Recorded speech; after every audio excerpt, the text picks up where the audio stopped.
the whole idea of the wilderness being those times when we stand alone, and those times when we go out on a limb, the times we walk away from what we know, our ideological bunkers and our beliefs. Braving is the tool to help us manage the wilderness. There was a quote from Maya Angelou that's really been it really just irritated me. I love everything about Maya Angelou. She's been a hugely important person in my life. But she's got a quote that says, "You're only truly free until you belong everywhere, nowhere," which is everywhere. "The price is high and the reward is great." And I thought, what the hell does that mean? You belong everywhere and nowhere. Like, here's the one thing I can tell you for sure that I've known from my research. In the absence of love and belonging, there is always suffering. And I feel like I've really experienced some suffering around belonging in my life. And I thought, what does that mean? You're only free until you belong nowhere and everywhere. And so I just started digging into it, and I kept asking this question, like, men and women who have this really strong sense of true belonging, what do they have in common? And is there any validity to this idea of belonging everywhere and nowhere? I think for me, what was really surprising was after I spent a year trying to understand where we are as a country, and really globally this is happening across the world. And what I learned was pretty shocking to me, that at the very same time that we've sorted ourselves into these ideological bunkers, that we really actually, demographically, we don't go to school and worship and live by people who are different than us as much as we used to. And the more sorted we become, you would think the more connected we become, because now I'm just with people who are like me. But it turns out that behind those ideological bunkers, it's not that we're deeply connected to each other, we just hate the same people. And hating the same people doesn't really mean jack when it comes down to belonging, because just because you hate the same people doesn't mean that you're gonna show up for me when I'm throwing up at chemo, or you're gonna go pick up my kids from school when I'm running late or have a flat tire. It's like, it's not real connection. It's not super meaningful, deep connection. So we're more sorted, but we're lonely. And loneliness is serious stuff. Like John Capaccio, who's a researcher in Chicago, has got this amazing book. I mean, just his research on loneliness is incredible. But he talks about how primal loneliness is for a social species. That when we're hungry, our body says, you're in danger if you don't eat. Thirst is, you're in actual physical danger if you don't hydrate. Pain says, there's tissue damage somewhere, you've got to heal. And loneliness says, you need social connection or you're in trouble. And when I first read that, I was like, okay, that was like very moving and well done. But then when you look at the research, loneliness is a greater predictor of an early death than smoking a pack of cigarettes a day or obesity. Like, loneliness kills people. It is a huge predictor of mental health, physical health, and early death problems. Because here's the thing, we are lonelier and we are more disconnected than we've ever been, and it's polarized, but art can save us. Art has the power to render sorrow beautiful and make loneliness a shared experience and transform despair into hope. Music, like all art, gives pain and our most wrenching emotions voice, language, and form, so it can be recognized and shared. The magic of all art is the ability to both capture our pain and deliver us from it at the same time. This is the developmental milestone of midlife. From late 30s through probably your 60s, this is the question. This is when the universe comes down and puts her hands on your shoulders and pulls you close and whispers in your ear, I'm not fucking around. You're halfway to dead. The armor is keeping you from growing into the gifts I've given you. That is not without penalty. Time is up. So this is what you see happen to people in midlife. And it's not a crisis. It's a slow, brutal unraveling. And this is where everything that we thought protected us keeps us from being the partners, the parents, the professionals, the people that we want to be. And I've only seen, this is a fork in the road. I've only seen two responses to this visit from the universe. Well, there was my response, which I was like, screw you, bring it. Like, you think you can best me? And then it was just one nightmare situation after another until, you're not going to win that fight. I think if you say, you know what, I'm not going to do it, then you've got to double down. These are the people that walk through the world, double down on their own shit, in denial, cheek squeezed as they walk, and cause so much pain in the world.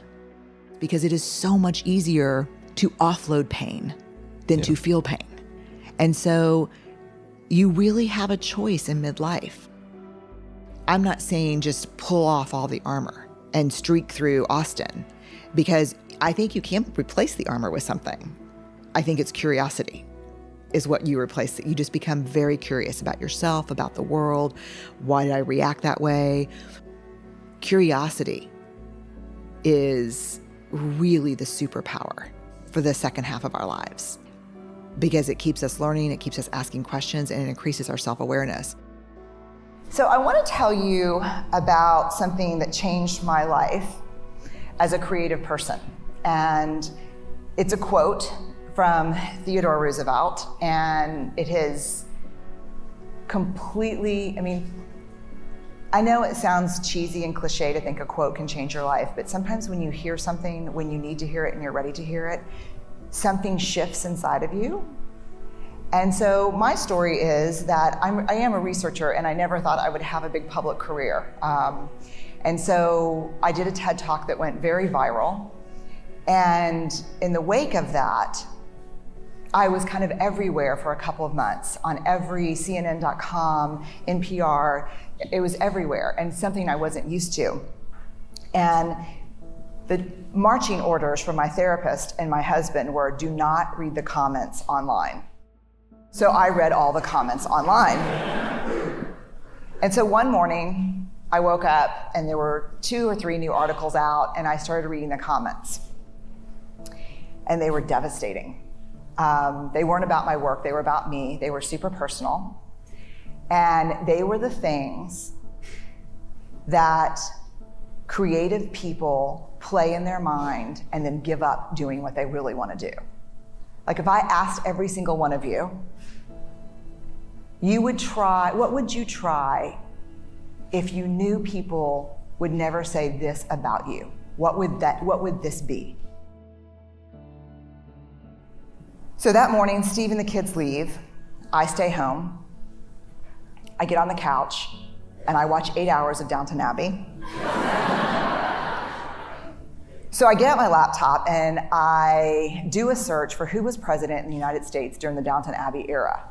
I put it in and Theodore Roosevelt comes up and a quote comes up. And I read it, and this is what it says. It's a quote from a speech that he gave in the early 1900s at the Sorbonne, and a lot of people call it the Man in the Arena speech. And this is the passage that changes my life. It's not the critic who counts. It's not the man who points out how the strong man stumbles or where the doer of deeds could have done it better. The credit belongs to the person who's actually in the arena, whose face is marred with blood and sweat and dust, who, at the best, in the end, knows the triumph of high achievement, and who, at worst, if he fails daring greatly. What is trust? What do we mean when we say trust? And what I found are there are 7 elements that we're talking about when we talk about trust. And these are observable and measurable. These are what we can talk about with each other. So braving is the acronym we use. B is boundaries. You set boundaries. When you don't know what they are, you ask. You're clear about what's okay and not okay, which is, as you know, so hard for people. Boundaries are really hard. Reliability is the R. You do what you say and you say what you do. The big hard thing about reliability is you're not hustling for worthiness, so you're not completely overcommitting and not delivering. That's the reliability issue. A is accountability. You don't back channel and blame. You hold people accountable in a straightforward way. V, which I think is really interesting, is the vault. What people don't understand about the vault that's really interesting to me too is that you call me in and you say, I don't understand why I got the position. You say, look, we've got some trust issues that we need to work through specifically. I want to talk about confidentiality in the vault. And I look at you and like, Marie, I have never shared a single thing that you have told me in the 10 years we've known each other. And you look back at me and say, yes, but you come in here on a regular basis and share things with me that are not yours to share. Then we go to I, integrity, which is choosing courage over comfort, practicing your values. It's choosing what's right over what's fun, fast, and easy. You know, we have a culture of fun, fast, and easy. We have a culture of people who don't do discomfort. And I've never achieved a single thing in my career or life comfortably. And then we go to N for non-judgment. You can ask for help without feeling judged, and I can ask for help without judging myself. And then generosity, which I think is probably the biggest, hardest one for me sometimes, which is when something happens, I assume positive intent. So if things go sideways between us, I'm like, damn it, Marie, I'm so pissed off. I go and say, let me assume the best. Help me understand what happened, Marie. I thought we had a plan around this. Yes. And I give you a chance, a benefit of the doubt before I launch into my anger. That's human nature. That's wiring. In the absence of data, we will always make up stories. Yes. And so I think for Braving the Wilderness, the whole idea of the wilderness being those times when we stand alone, and those times when we go out on a limb, the times we walk away from what we know, our ideological bunkers and our beliefs, braving is the tool to help us manage the wilderness. I'll leave you with this. There will be times when standing alone feels too hard, too scary, and we'll doubt our ability to make our way through the uncertainty. Someone somewhere will say, don't do it. You don't have what it takes to survive the wilderness. This is when you reach deep into your wild heart and remind yourself, I am the wilderness.